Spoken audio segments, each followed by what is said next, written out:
Bonjour à tous. Cette semaine, nous lirons la parasha Troukat qui va nous parler de la vache rousse.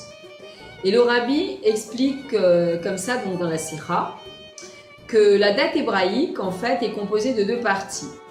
Il y a d'abord le décompte de la semaine, c'est-à-dire les jours de la semaine, dimanche, lundi, mardi, etc. Et le décompte du mois, c'est-à-dire le 1er du mois, le 15 du mois, le 20 du mois, etc.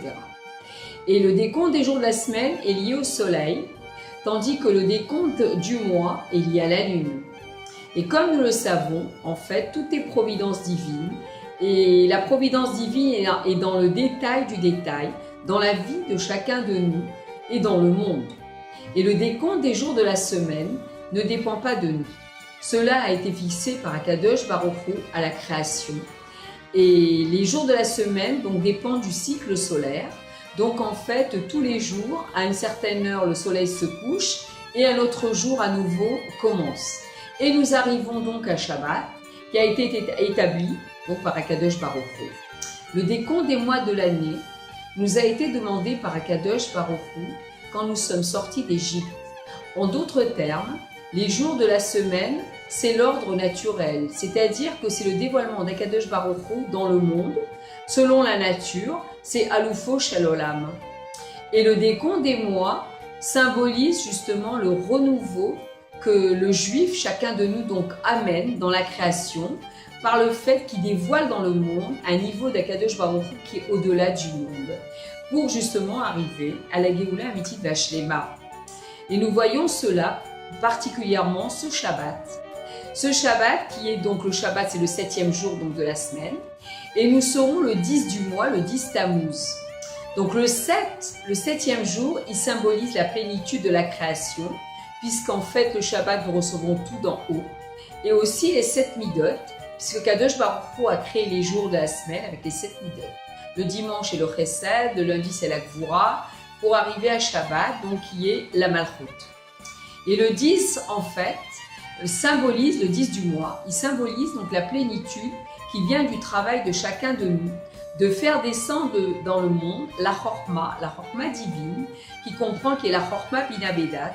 Ce sont les 3 mochines qui correspondent aux 3 pays que nous devons donc acquérir très bientôt, Bezrat Hashem, qui sont le Kini, le Kinzi et le Kadmoni. Nous devons retrouver donc les frontières qui ont été données à Abraham Avinu, du Nil à l'Euphrate.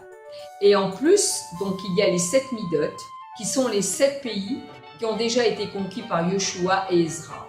Et tout cela nous permet de faire l'union entre l'illimité et le limité. Et comme nous parlons du 7 et du 10, la semaine prochaine, Bezrat Hashem, pas ce Shabbat, mais le Shabbat 17 Tammuz, nous serons le 17 Tammuz. Et donc, nous ne jeûnerons pas ce jour-là. Parce qu'en fait, le 17 Tammuz cette année tombe le Shabbat. Et étant donné que les jeûnes supplémentaires en dehors de Kippour a été fixé par Akadosh Baruch Hu, donc il est Deoraita, donc il est écrit dans la Torah. Et comme il est écrit dans la Torah, donc le Shabbat ne le repousse pas. Donc en fait, quand Kippour tombe Shabbat, nous jeûnons. Mais quand tous les autres jeûnes tombent le Shabbat, nous ne jeûnons pas le Shabbat et nous jeûnons donc le lendemain. Donc en fait, ce 17 Tammuz, nous allons manger et boire. Et donc en fait, nous allons avoir un avant-goût donc de Géoula, puisque nous savons que tous ces jeunes-là vont se transformer donc en Sasson et Simcha, et que ce soit déjà Bezrat Hashem avant le 17 Tammuz, que nous trouvons déjà donc Bezrat Hashem au Beth Amikdash. Et la paracha commence comme ça, Zot Rukat Torah. C'est la loi de la Torah.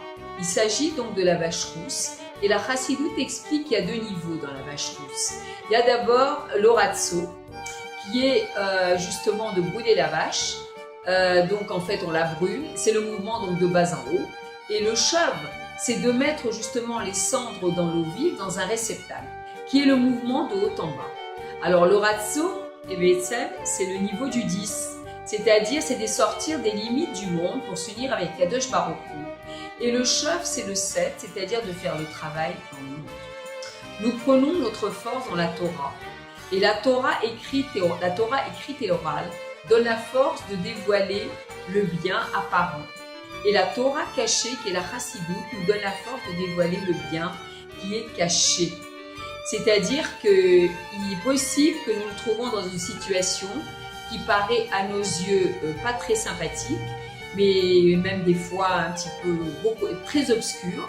Mais en fait, il faut savoir que quand nous travaillons pour dévoiler le bien qui est dans cette situation, donc en fait, nous dévoilons le bien caché. Et par le fait, justement, le rabbi nous explique que par le fait que la galoute se prolonge, donc en vérité, la Chassidoute va se dévoiler de plus en plus et partout dans le monde. Car c'est par le travail et l'effort de chacun dans la galoute que nous dévoilons justement le bien caché. Donc dans chaque chose de notre vie, quand il y a une difficulté, nous devons voir un petit peu le bien, d'être dans l'acceptation et essayer de dévoiler un peu ce que Kadosh Baruch Hu veut de nous. Et c'est la raison pour laquelle ce Shabbat d'Istammuz est lié donc à la Géoula du précédent rabbi, le 12 et le 13 Tammuz, qui est effectivement sa libération, la libération du rabbi Yosef Yitzhak. Et un an après sa libération, il a déclaré « Ce n'est pas seulement moi que Kadosh Baruch Hu a libéré le 12 Tammuz, mais aussi tous ceux qui aiment la Torah et respectent les mitzvot, et tous ceux qui sont juifs, eux aussi, avec moi, ont été libérés. » Alors quand même, il est remarquable que la libération du précédent rabbi a eu lieu il y a 91 ans. Nous n'étions pas encore de ce monde. Et malgré tout, le 12 et le 13 Tammuz, c'est la libération de chacun de nous. Donc en fait, le rabbi, justement, Melech HaMashiach, nous demande d'organiser des réunions chassidiques, justement ce jour-là, le 12 et le 13 Tammuz, de se renforcer dans l'embellissement des mitzvot et de faire les mitzvot avec une très grande, disons, concentration. Quand on fait une bracha, il doit y avoir une kavana, et non pas d'une façon automatique, car nous sommes habitués à le faire. Alors en fait, si Chas Vechalila, Mashiach n'est pas encore dévoilé, et pour celles qui habitent en Eretz Israël, le Bet Rabat de Bat Yam organise un très grand rassemblement à Tel Aviv sur le Kikar Rabin, lundi 12 Tammuz à partir de 19h. Des autobus seront à la disposition du public dans toutes les villes d'Israël. Et le rabbi Melech HaMashiach veut nous voir présents à cette manifestation d'ardout et de joie pour dévoiler notre roi Mashiach. Je vous souhaite un Shabbat de Géoula et de joie. Yechi Adonenu Morenu Verabenu Melech HaMashiach Leolam Vaed.